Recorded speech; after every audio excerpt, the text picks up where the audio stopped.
to Crushgasm, the podcast dedicated to the highs and lows of crushes. From their first to their worst, we're going to cover them all with a cascade of characters, including our guest today, a scholar and activist with a heart of gold, Bella Maori, a writer, actress, and model who is here to talk not only about her series Ugly and other creative ongoings, but also her crush on a professor she had while in graduate school. Bella, how are you? I'm great. How are you? I'm doing fantastic. It's Friday. I mean, can it get any better? I love it. So let's get to class, shall we? We're going to be talking about your college professor, which we'll just call him the professor. We've had that before. We don't want to give out any names. And Okay.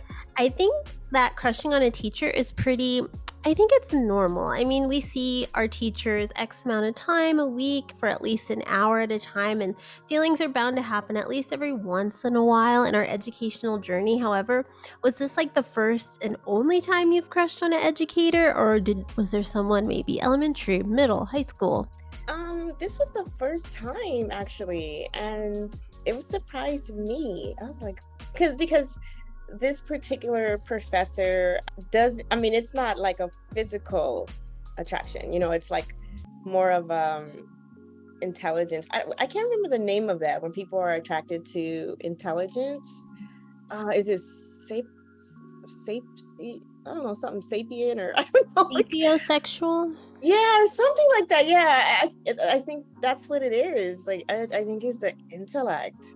That was just like I had a major crush on. And last summer, we talked to Tough Titties host Sean Jacobson about her crush on a college professor as well. But that was like college. She was still sort of fresh out of high school. But grad school, though, you're a little older, so a little more grown. Did you think that being a bit older, maybe something could have developed between you two? No, the crazy thing is that it was a weird situation. Like neither one of us admitted that was going on, but we knew that it was going on. And then it just never transpired into anything, like, I mean, I'm sure he's probably like 30 something years older than me. So like he had a family and like a life, like he's old. He was He's a senior citizen. Yeah, he's a senior. Like he was like on AARP. Yeah, like I'm sure he's definitely an AARP member. So that's why it's crazy. Like he's like old as hell, and so I was like, it wasn't like a physical attraction. It was more like a mentor. Like he was there for me. Like we never had any type of like contact, physical other than like a hug or something like that, but like it wasn't anything sexual that went on or anything disrespectful, but it was just this crush. I mean, it was crazy. Like he would call me like at night and we would just talk about things, and I would think about him like during the day. It was just crazy. I've never like had a crush like that before, so it was pretty unique, I think. And when did you start to realize it was sort of developing? Like this was a mentor, an educator. So when did it like you in your mind be like, uh-oh, starting to feel something different for this professor? He started because he was also like he was a writer. So he started to send me poems, but like not poems that he wrote to me specifically, but poems that were from other authors and writers. And I was like, these are beautiful. Like I don't know why he was sending me that. It was just so crazy. And it was just making me like fall for him, and it was romantic. And he was so like just different in that way. He knew everything. I mean, of course he was older. He lived, probably seen everything, but So you're saying he's sending poems, which I don't think like someone who's in their 20s, maybe not even in their 30s, would think to do to a woman or a person they're trying to woo. Do you think that was just part of his like generation? Like, because back in the day, our grandparents are like, oh, he wrote me letters when he was out to war. And then today it's like, you can't even get a guy to text you, let alone write you a letter. I know that's a good way to look at it. I think it might be generational because at first I was like, what the heck? But then I'm like, it's sweet. It's really like enduring. And we just never, ever admitted what was going on, even though we knew it was going on. It was the strangest thing ever in my life. That's why I had to tell this story because I'll tell you, he kind of looked like, I don't know if you've ever seen the Smurfs. But he kind of looked like Gargamel from the Smurfs. Oh, I was gonna go Papa Smurf because that's. And I remember like one of my friends like that was in the class with me one time. She's like, he looks like Gargamel. Oh no, with the cat and everything. Yeah, you have a cat. Yeah, it was just it was crazy. Like it's really funny because we would like laugh about it, but like he's just like a great person, like just beautiful soul, beautiful heart. What's funny is like you say he was like a history activist, a professor, a film consultant. He's 30 years or so older. I imagine this like distinguished gentleman, but you're saying he looks like Gargamel, so Yeah, like not like not a wizard, but like he was just like old, like his hair, losing hair and things like that. Like I actually used that reference because my friend was like kept saying that, but yeah, he just, I don't know, I just really, and then he was the only like male figure in my life to ever like call me on something. So like when he would grade my papers and stuff like that, he'd say, no, this is not good. And I was always so used to being able to like manipulate men and kind of have my way. So he was the only one that called me out. And so I actually liked that, that he was doing that because I was so used to just every guy saying yes to me, and I think that made me like crush on him even more. I know. So crazy. Have you like implemented that kind of attraction, that not talking back to you, but like stepping up to you into like relationships after? Like that had to be something he could do? I would wish that it would happen, but it just didn't happen with anybody else that I would date or whatever. They just pretty much just like went along, they didn't challenge me or anything. And I like to be challenged. Like I would get upset when he would give me bad grades, but at the same time I was like, he cares about me, he wants me to do well, he's concerned about my success, he's just not telling me what I want to hear. And so that made me really crush on him really hard. It's like, oh my God, he cares. You said this was not a physical attraction at all. It was more intellect.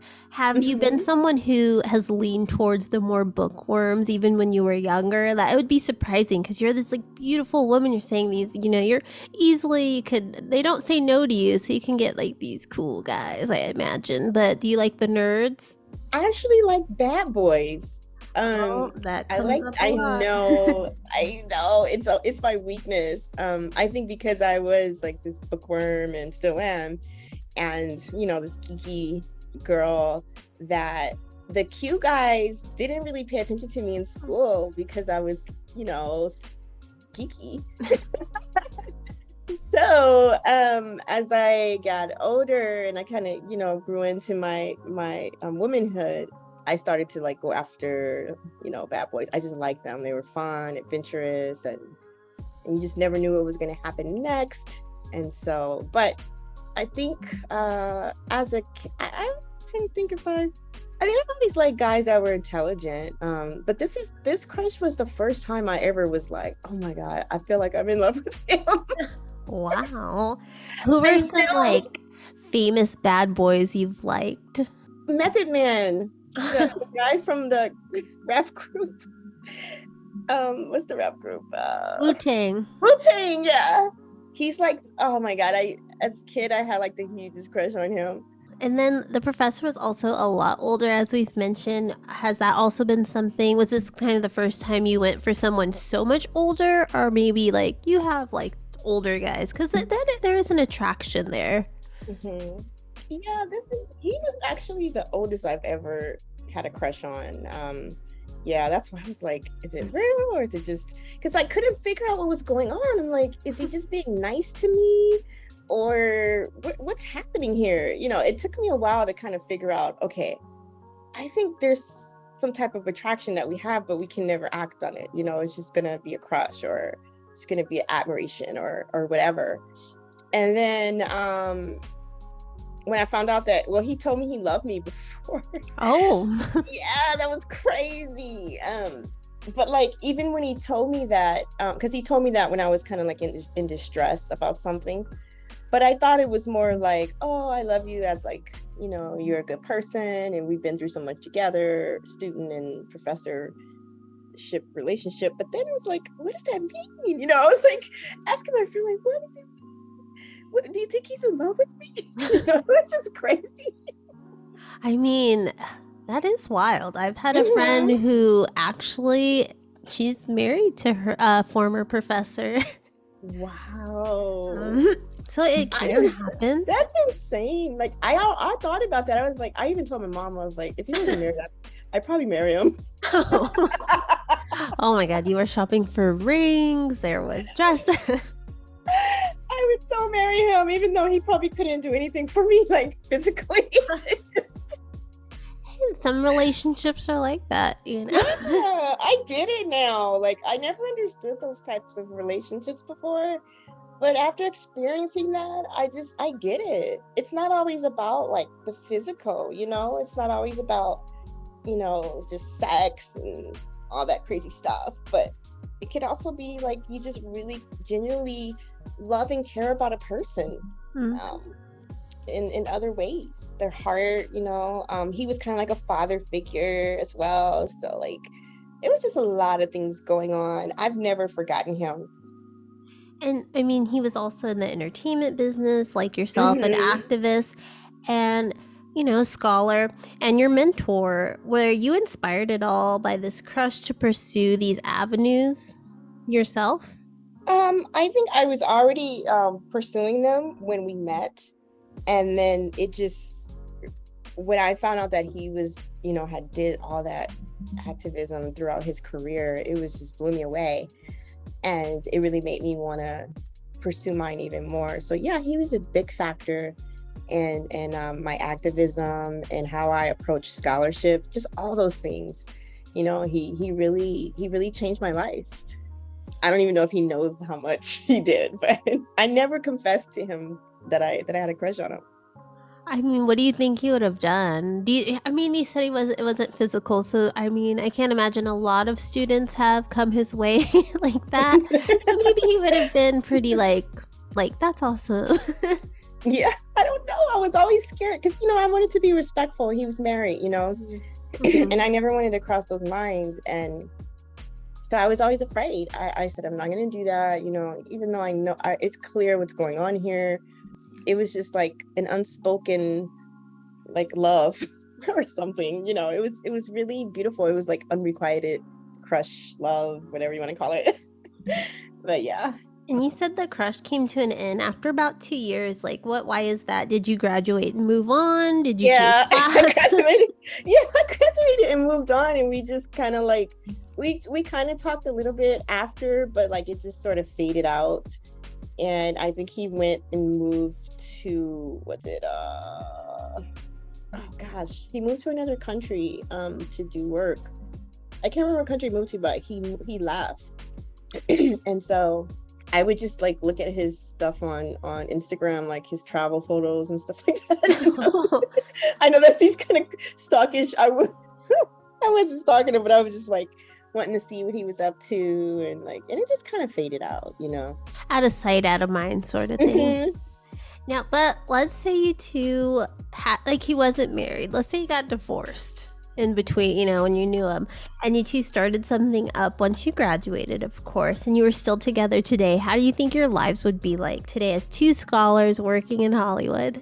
I think it would be great. I think I would have been happy like that.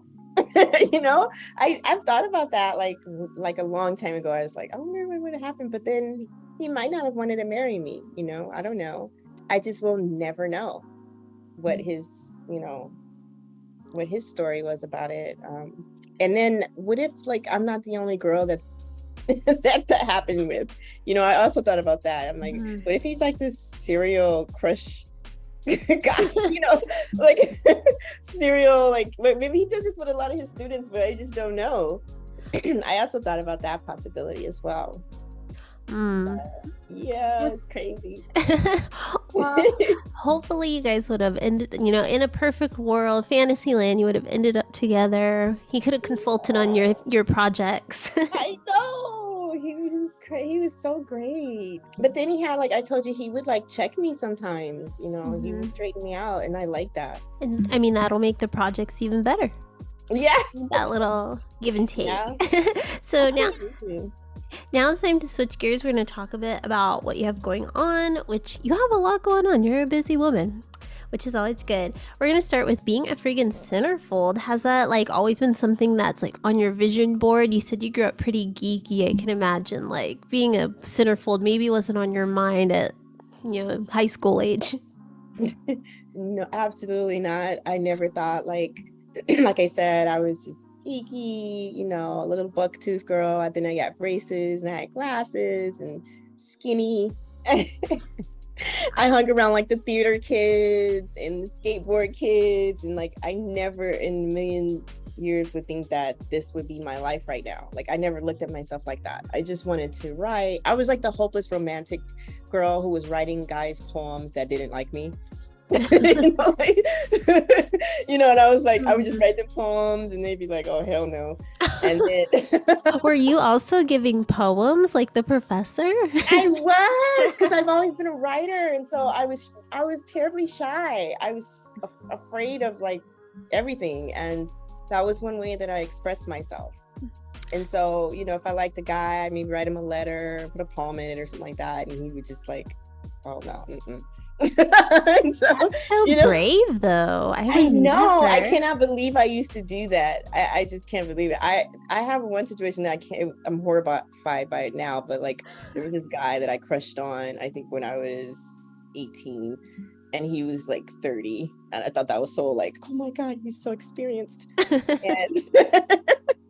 And I went and made like a card, like a Hallmark card, like I put a poem in it for his birthday, so it looked like a regular Hallmark card, but it was like my words. And I can't believe I did that now, but I think that's really sweet. But I don't think he appreciated it at the time. Yeah, you're an old soul. It's a generational thing. Yeah, I think so. But no, Kendra, I never would have thought. Like, no, it's just something that kind of just fell along, and I just took the opportunity. I don't even like, to be honest, I don't even like looking at my pictures. I don't like, I don't like seeing things that I'm in. It just like creeps, like weirds me out, cringy and stuff like that. Like, nah. That's so common though. I think it's like me and my husband were just talking. Johnny Depp, I don't think watches anything he's like in, which I think is normal. I think if you want to see yourself, it's kind of weird. I think maybe that's coming from our perspective of not wanting to see ourselves. Like that's totally normal.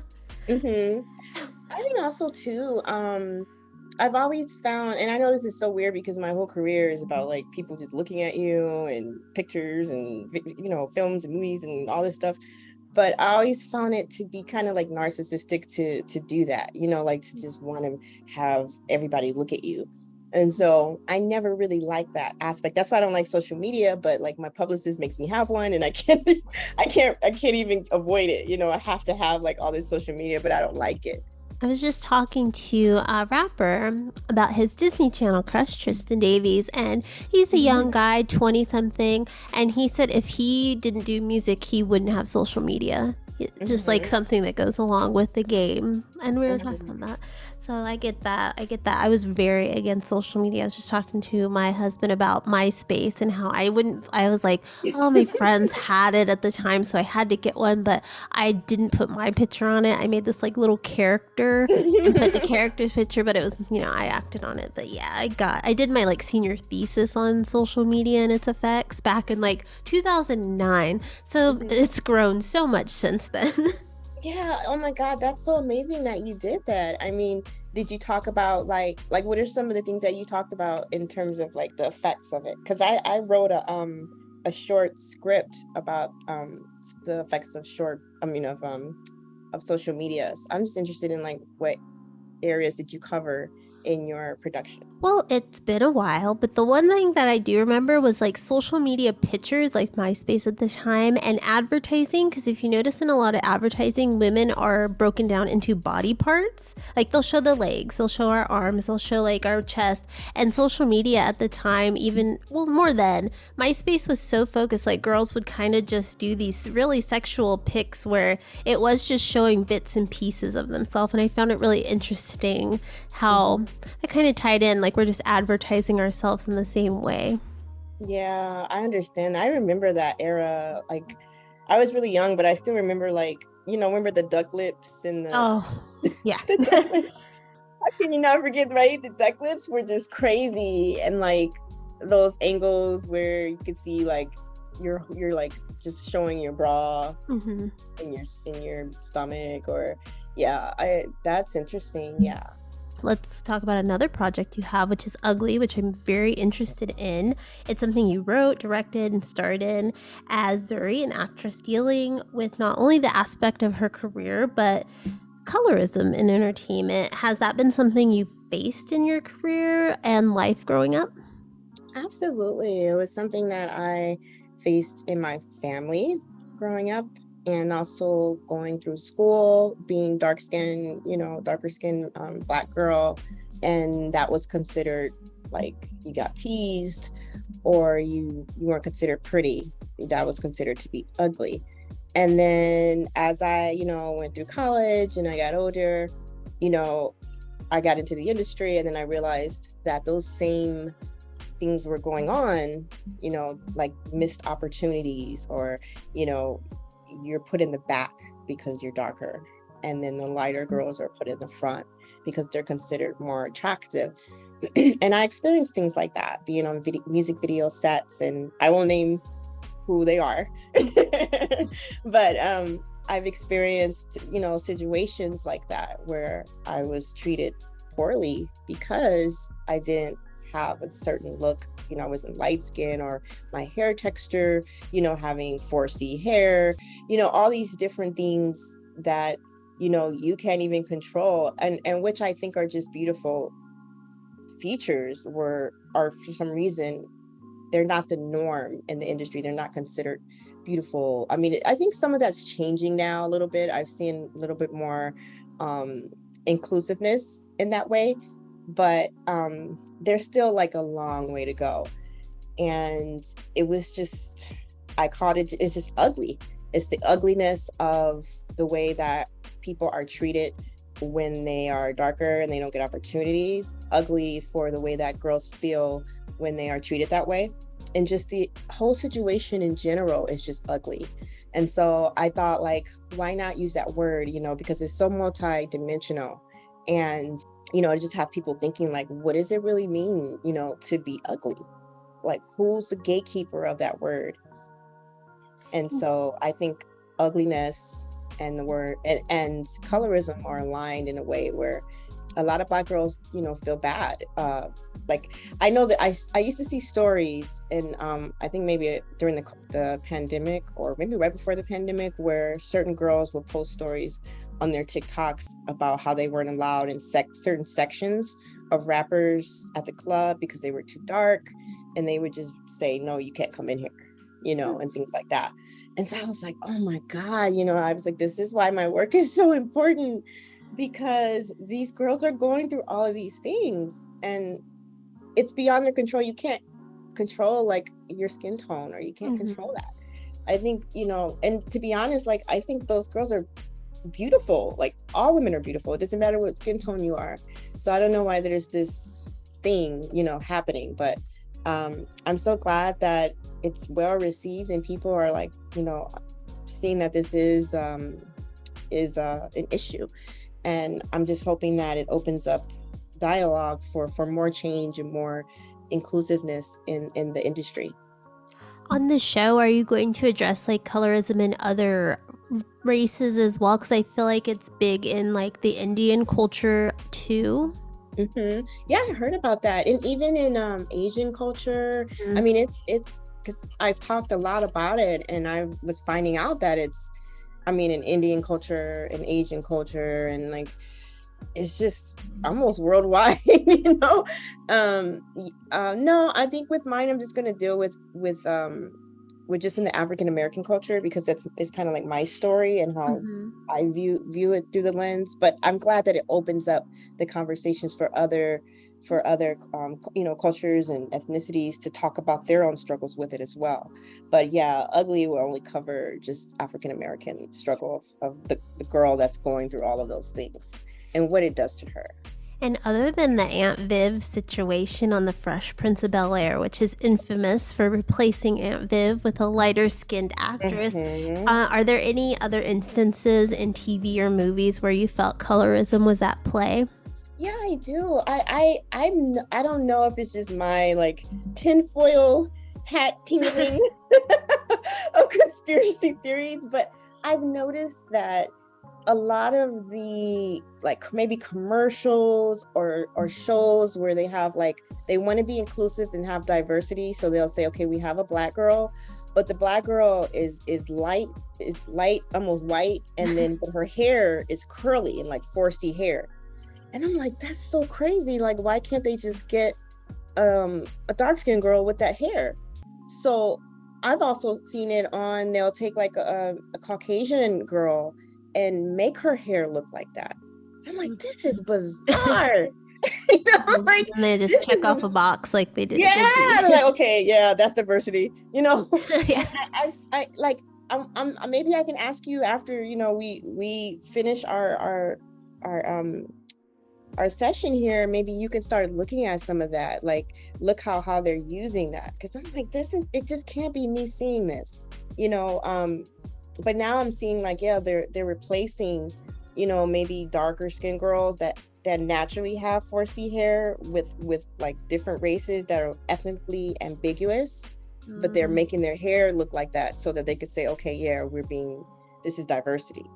That's like texturism, you know.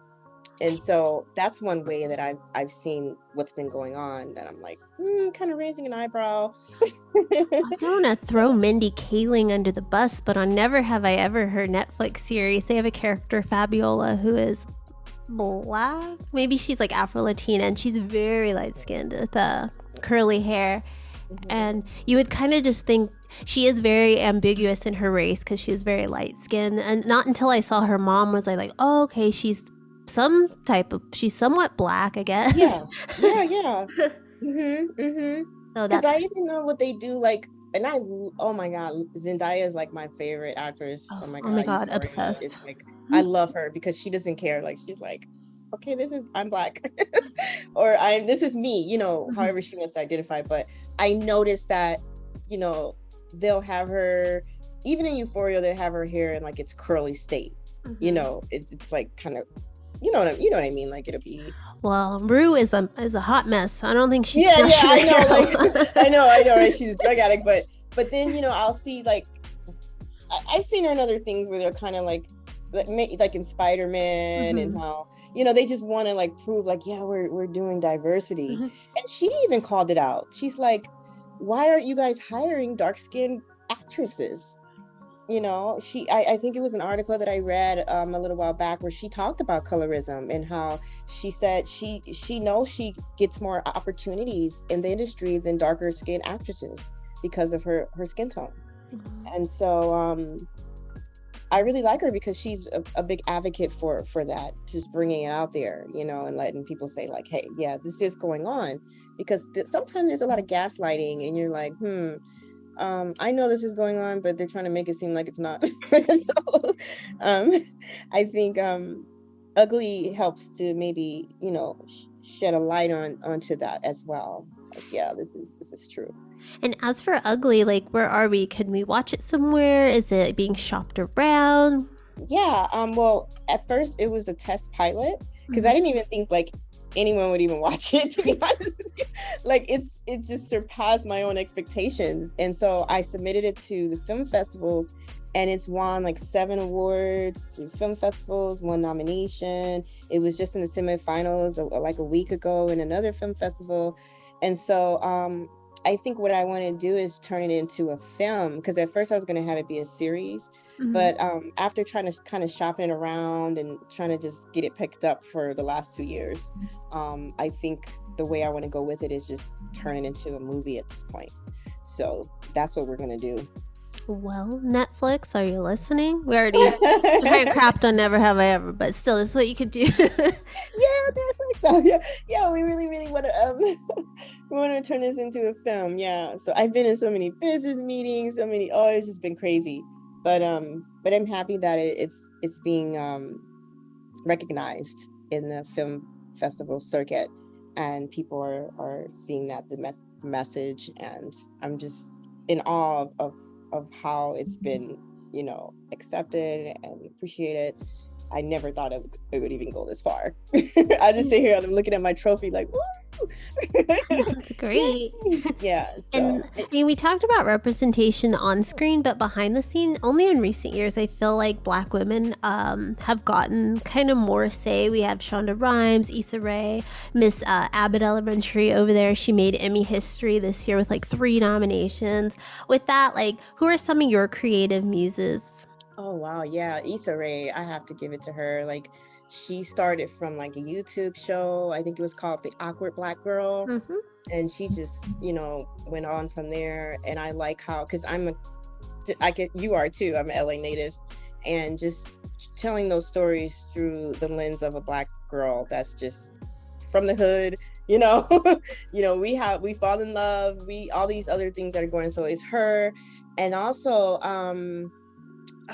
I like Gina Prince by the Wood. She came out with, I think, that Behind the Lights. I think that's what it's called. And then she did Love and Basketball. She's done a lot of films, but a lot of times Black women directors and writers don't get as much publicity for their films, behind it. But her, also, I'm a big Spike Lee fan, and who else do I really like? I'm a big Jordan Peele fan. Oh god, yeah, he's just fantastic. Yeah, I just want to see more women, of color, not even just Black, but just women of color in general, get rewarded for their talents in writing and directing and producing and all the things that they do behind the scenes, that a lot of times it just doesn't get the recognition that it deserves. Yeah, it feels like they'll get picked up and the show will do great. I'll see people talking about it on the Twitter sphere and everything, and then it gets canceled. It just happened with the Gordita Chronicles on HBO Max. Is this wonderful? Did you get to watch that? No, because I heard about it. I wanted to. I'm so busy, I can never watch anything for leisure. But yeah, I wanted to check that out, but it's already canceled. And they ended it on a freaking cliffhanger, so now we'll never know, unless I think it would be beautifully fitted on ABC. It has that fresh off the boat Goldberg's vibe, so I'm hoping it goes there, because I fell in love with this like little girl, so good in it. And I gotta check. So the whole season is on there, right? Just HBO Max, yeah. Gordita Chronicles, check it. It's so good.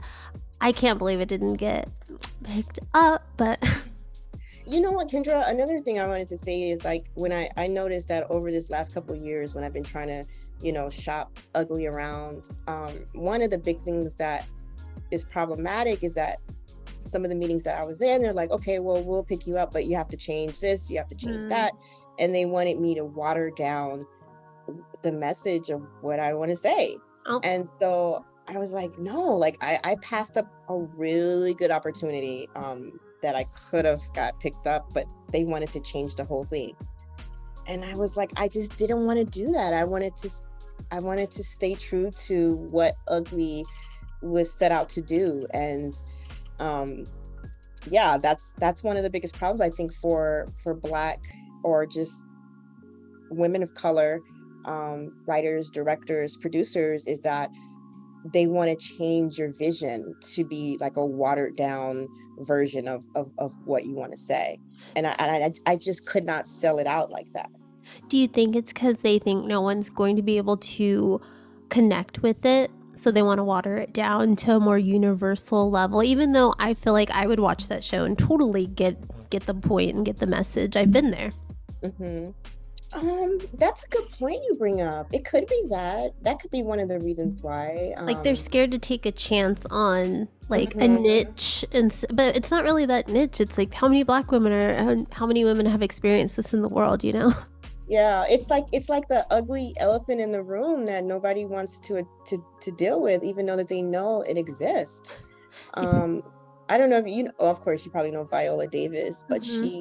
she talks a lot about it, how she's underpaid because she's a dark-skinned black actress, and she's just as talented of any other the A-list actresses that are Caucasian.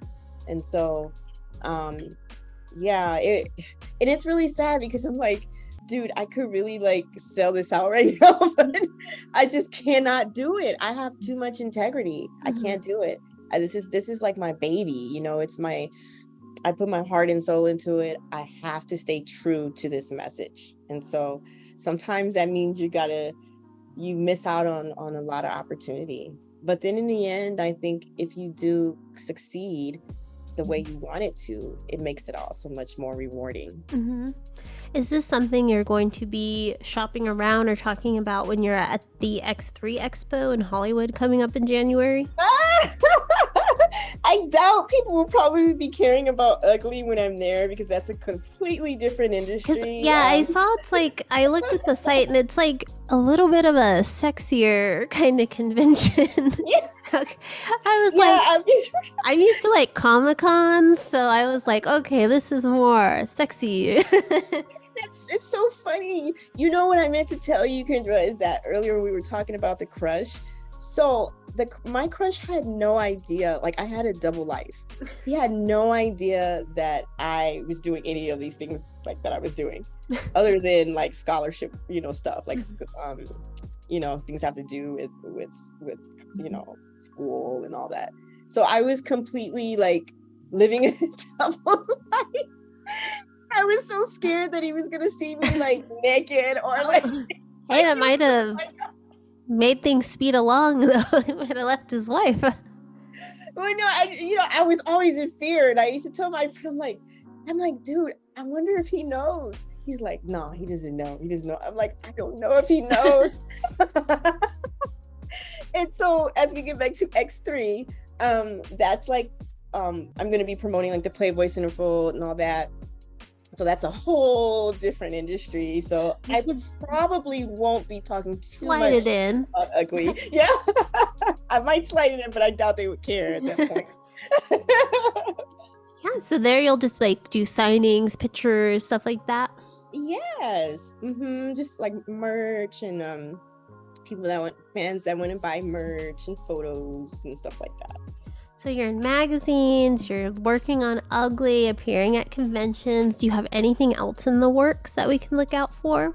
Oh, well, I mean, this is probably I'm working on my PhD right now, and I'm in the proposal stage. So I'm going to do a documentary on for my dissertation. Ooh. So you can look out for that, but that's like maybe a little away. Maybe I'd say maybe a year down the line, because a lot of work that goes into that. I've never shot a documentary before, so this is all going to be new to me. Do you have like the topic? Yeah, it has to do with the erasure of Black women's identity in the professional work sector. So in like middle class, educated women and the dynamics between Black women and white women in the workplace. And so how, like, you know, like how they had to have the Crown Act because Black women aren't allowed to wear their natural hair in the workplace and things like that oppress a Black woman's identity. And so that's what my dissertation is concerned with. And I'm going to do a documentary on it. Very interesting. I'm very interested in the Crown Act aspect of it as well. I hate when people think your curly hair is not professional. I'm like, well, sorry, I didn't get born with like basic straight hair. Yeah, it's hard. I remember like when I first got out of grad school, when I got my master's degree, I was working at a nonprofit. I only did it for a year. I was like, this is not going to work. I have to be finishing doing my stuff that I'm doing in Hollywood. But I couldn't wear my natural hair, and I remember being so upset because I always had to wear like hair weaves and stuff, Mhm. and I was tired of it. Like it would be like hot, or it would just, I just wanted to wear my hair. I was like, this is terrible. Like I always had to have some type of like weave, and I remember feeling so suffocated and not liberated, and I would feel like, why can't we just wear our hair natural? Why can't we just wear our hair? And we just couldn't. We had to be like a certain look, like professional. They considered professional. So that's what kind of started the seed of my research for my PhD. I'm like, let me see if I can dig into this a little more.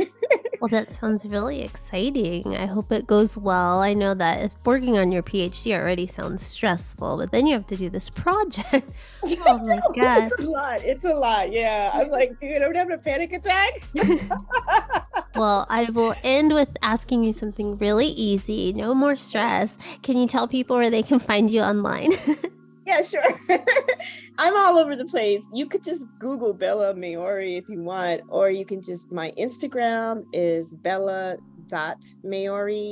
or you can catch me on Playboy Centerfold, and that is centerfold.com/Bella Maori, or you can go on my website at bellamaori.com. So yeah, you could also find all that good stuff if you just Google my name. It'll probably be a lot easier. Go to the Googles. Go to the Googles. Well, Bella, thank you so much for taking the time to talk to me about your college crush. And everyone, you can find all of Bella's information not only below, but on Google, and keep crushing it.